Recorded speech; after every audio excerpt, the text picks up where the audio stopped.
The U.S. government granted a charter for the Jenkins National Bank on August 4, 1911, with a capital stock of $50,000. 4 days later, the bank opened for business. The first bank's location was in Consolidated Coal Company's offices. For the first day of business, the amount of $20,000 was received for the day's deposits.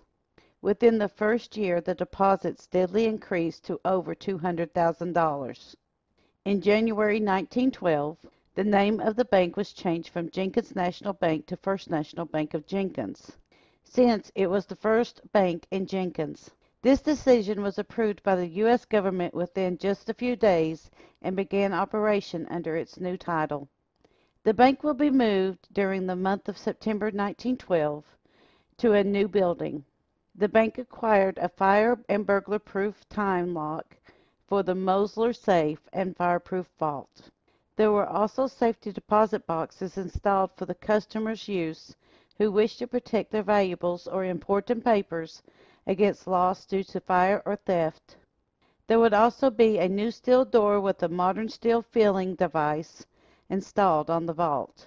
The new building would be constructed with brick and stone, making it fireproof as possible, having all the modern banking facilities available to the customers, with the lobby being very spacious. New equipment will also be added to the building, such as adding machines, latest filing devices, and an automatic changer, the latest in fire and burglar-proof safety measures. The officers of the bank were as follows.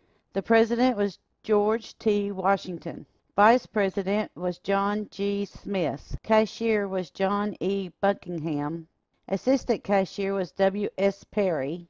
Bookkeeper was O. U. Terrell.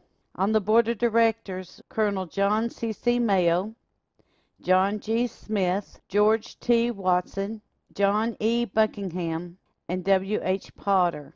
Colonel John Clarence Calhoun Mayo is known as one of the most progressive businessmen and financiers in the central part of the United States of 1912. Many of the local area knew Colonel Mayo by the way of a business dealing. Mayo worked for the interest of the coal mines and bought the miners' rights from the landowners of the area for 20 years before 1911. John C. Smith was the manager of the Elkhorn Division of the Consolidation Coal Company.